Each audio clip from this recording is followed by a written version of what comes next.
Okay, Jenna's going to call out everything that we're going to talk about today as we kind of go through it, but we'll start with foam rolling. We're going to go through like pretty global stretches, like full body stuff, and then if you guys have specific stuff that you're interested or curious about, we'll go through that. Then we have some hyper ice guns here. I wish they had a different name, but percussion guns. And then we have the Normatec compression boots for your legs. So if you haven't used any of those things, you'll have time to do that. And then we have the cold plunge in the back for those that want to do that. Essentially, foam rolling should be done before you do your workout. I know this is like going to add on to time that you're spending doing your runs or preparing for your runs, but the concepts that I've kind of been adding for myself is like 2 minutes for every body part that you're going to be foam rolling. So we'll start on our quads, we'll get our calves, we'll get our glutes, and then your T-spine or your upper back. So we'll just hit those things. And I've done this before, so if you guys have seen this before and this is repetitive, sorry, but for your quads, the muscles run up and down, so we want to make sure that we also move side to side on those.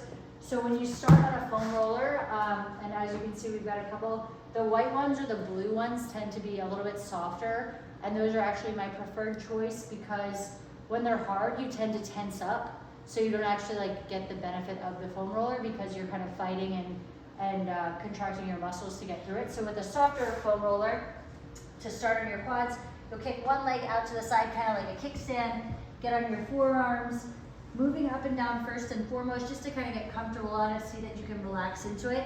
And then you start to support yourself by moving side to side. So I already know like this spot is kind of sticky for me. I'll spend maybe 30 seconds or 6 to 8 reps back and forth. Then I'll slide further up and do the same thing, side to side, use my body weight over the roller. And then once again, towards the knee, side to side. Also towards the bottom of your knee, you can bend and extend at your knee to kind of reach those muscles at the bottom of your quad towards your knee. So for the quad, I would spend 2 minutes on this side and then I would do the same thing on the other. Sometimes you might find that one side is tighter or more sore than the other, so spend as much time as you need, but you don't ever want to just go in the direction of the muscle. That's too comfortable, so you're not actually like breaking up the tissue, if you will. Then I would flip over and get my glutes and open up my hips. So you'll sit in a figure 4 right on top of it. The side that is crossed over top is the side that we're working. Hand behind you to support you. Again, up and down, side to side. You might find that this is a little bit too soft for that, so you might want to use something a little smaller, this or a lacrosse ball, and you'll do the same thing. This already makes a big difference just because it's a little bit more pointed and you can kind of access different parts of the muscle. So you would spend, again, about 2 minutes on each side for this. And then we've got our calves, and this is kind of the flow that I'll always use for foam rolling is quads, glutes, then calves, or some series of that. You'll use your upper body, so you actually pull yourself off the floor to kind of get into the calves. Same thing, up and down, side to side. The higher up I get to my knee is where I tend to have like some stickiness, so I might spend time on one spot, just kind of hanging out there while it starts to release, and then move through that. Maybe one side's tighter than the other. Same thing, cross the ankle over. If it's too much, you can have both feet on the foam roller, both calves on the foam roller, move up and down and shift side to side this way. But you'll need to support yourself. Again, same thing. This one's a little bit harder than that one. If you find that it's not enough, you can support yourself this way. So always having an option. Something like a lacrosse ball might be too much and too pointed, but something a little bit bigger like this or a softball would be great. And then for your T-spine, your upper back, which is very important with all of your arms swinging, you're gonna keep your hips on the floor. This is right underneath my shoulder blades. Elbows tucked in here. I'm gonna breathe through it, then I'll tell you what's happening.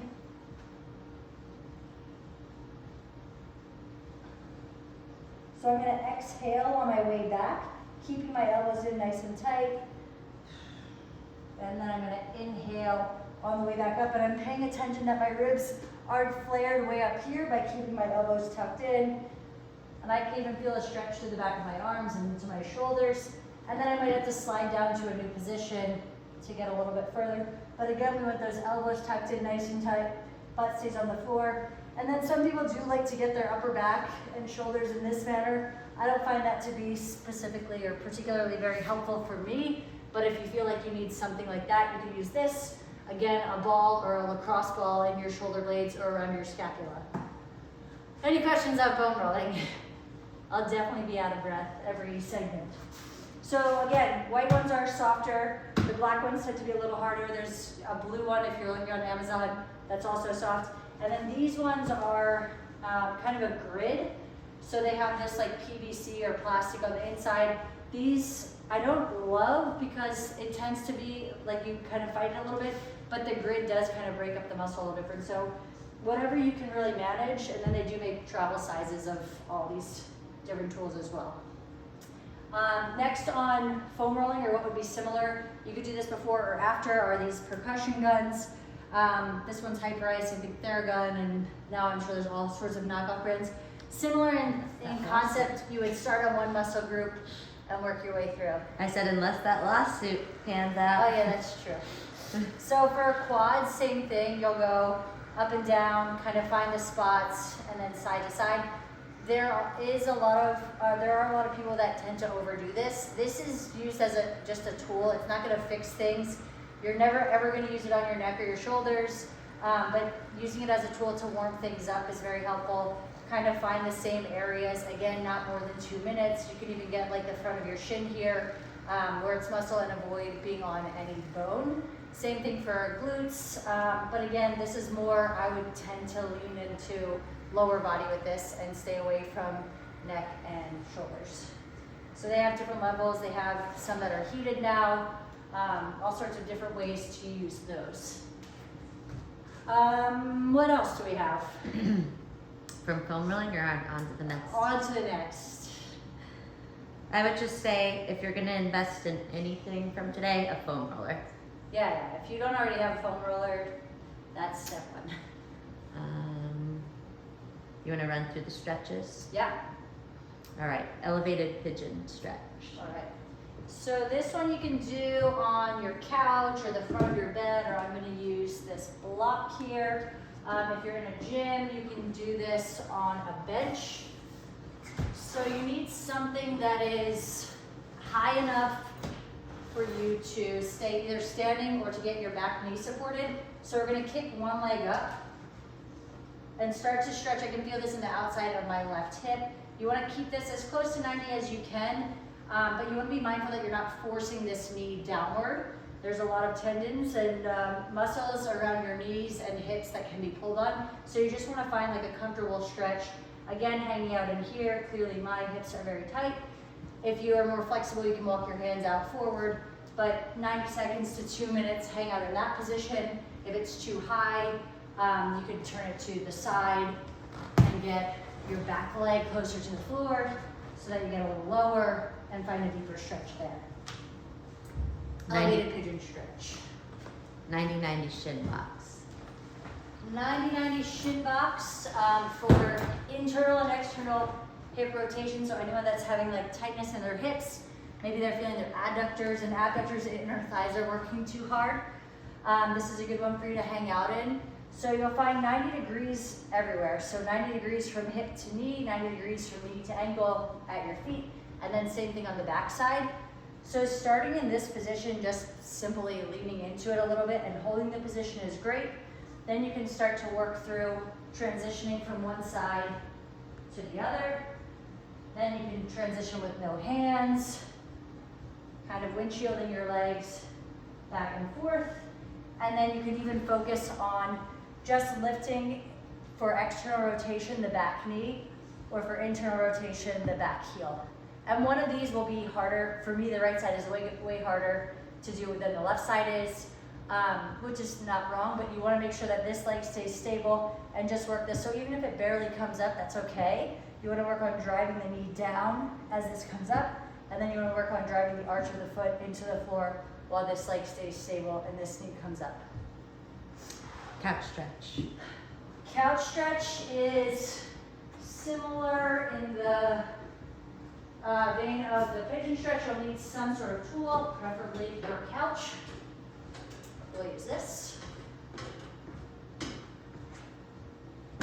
You'll get your back foot elevated and knee on the floor, finding a position where you can lean into it without leaning back into it. So even though this feels like a deep stretch, I'm actually not stretching my quad, I'm stretching more into my lower back and kind of creating hyperextension.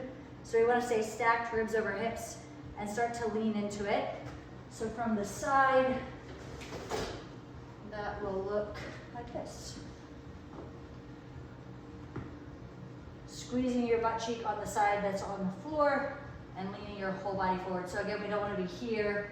We want to take this whole stretch forward. 2 minutes on each side. Great for your quads, opens up the front of the body, the hip flexors. So after a run, that would be great too.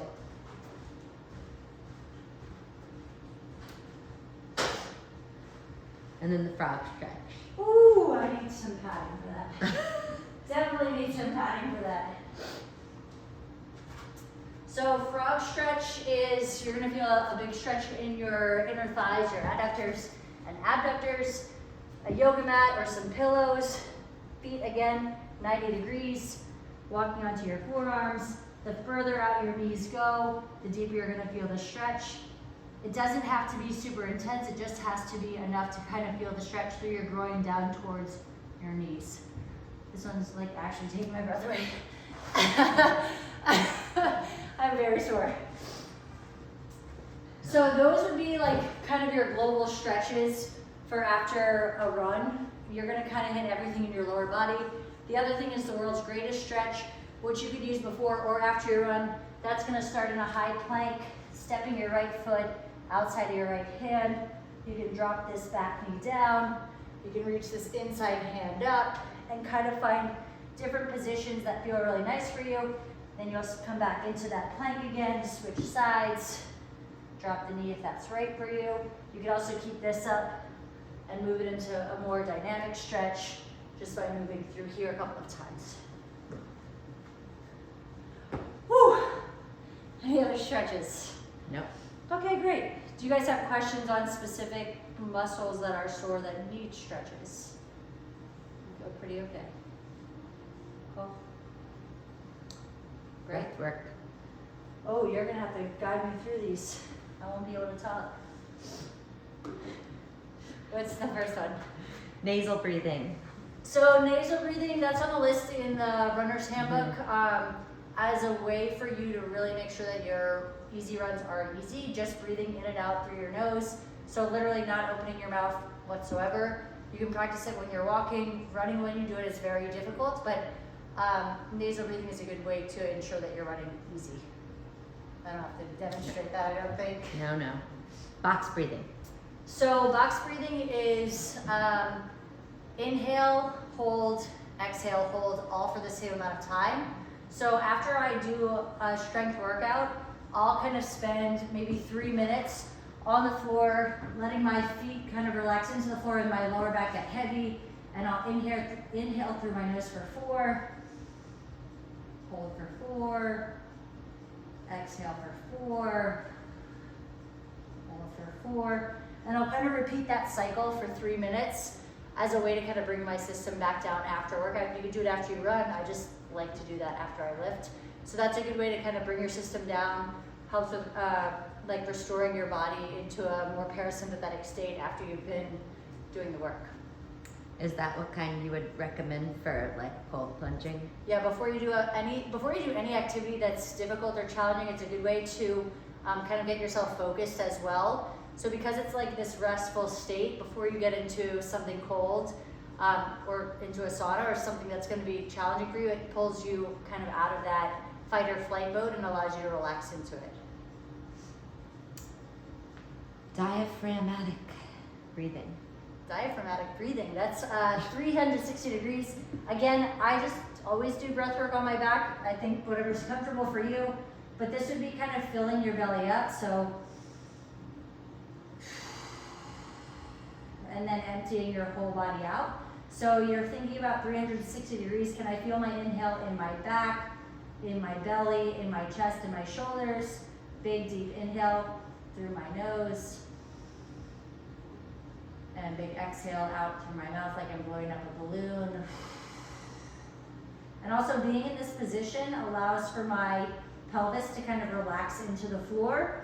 which a lot of us are in this hyperextended or just extended state bilaterally. Both of our hips are open and we're very forward, we're pulling our ribs forward. So by doing it on the floor, it allows you to actually settle into a position where our bodies want to be able to rest, just by allowing gravity to bring us down to the floor. You could also do this with your feet up on a wall in a 90-degree position, where I can actually feel my hamstrings kind of pulling me down into the floor, my pelvis tilting forward, relaxing into that same breathing of 360 degrees all the way around.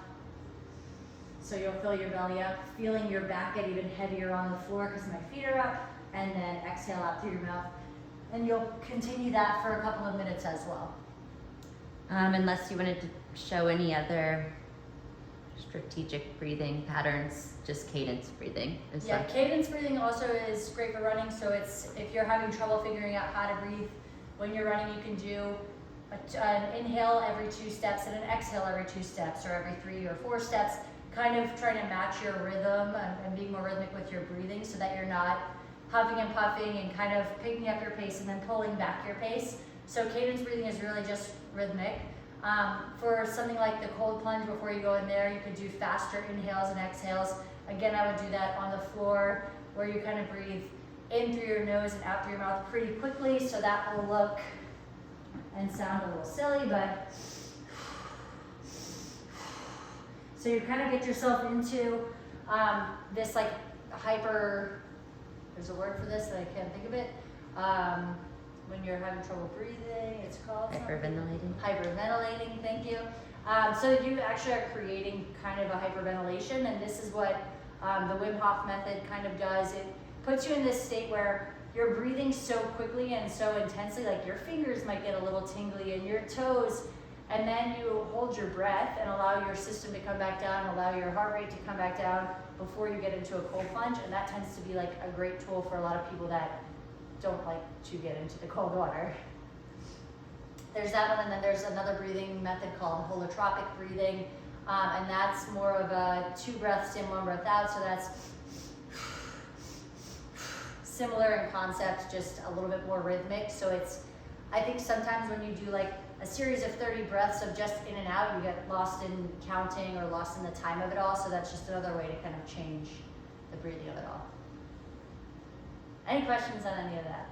I'll keep going, but I don't want to have to go. I'm out of breath. Are there any, I guess, breathing techniques you recommend for bringing the heart rate down specifically while running? Or? Yeah, it's going to be different for everyone. So for me, it's more coming back to nasal breathing of taking a big inhale, holding for a moment, and then on that exhale, kind of letting it drop again. But I'll even practice that just like watching my heart rate on my watch after, in between intervals of like, if I take a big breath and I pause for 2, does it come back down as I exhale? So it's really about the cadence that works for you, but I think rhythmic breathing is always going to be the easiest way to kind of navigate that, because you don't want to be holding your breath for too long, or inhaling too long, or exhaling too long, or kind of getting lost in it and bringing your heart rate back up. Any other questions? And can you maybe tell us a little bit about nasal breathing versus like why nasal breathing versus inhaling deep breaths through your mouth, right? Like when you're out running, like. Yeah, you don't want to be in this like hyperventilated state essentially of fight or flight. So by inhaling through your nose, you're allowing it's sending a signal to your system that it's safe in a sense. It's the same thing as like when you get into a cold plunge. When you get in for the first like several seconds, your body is panicked because it's uncomfortable. It doesn't want to be in that position. So if you can calm your system back down, and if you're capable of nasal breathing, your system knows, you're sending signals to your brain that this is a safe position for you to be in, and you don't need to have that hyperventilation or panic. And like clean oxygen. Yeah. Are you looking for a certain answer? Maybe. You No. can tell me the answer that you're I just like, because like if you're breathing in and out through your mouth, yeah, there's when you're no running, CO2 are you just exchange. yes? Okay. Yeah. You want to breathe in through your nose to take back as much oxygen as you can, so that you can expel all the CO2. That's the answer that you were looking That's for. what I wanted. Okay. Any other questions on that stuff?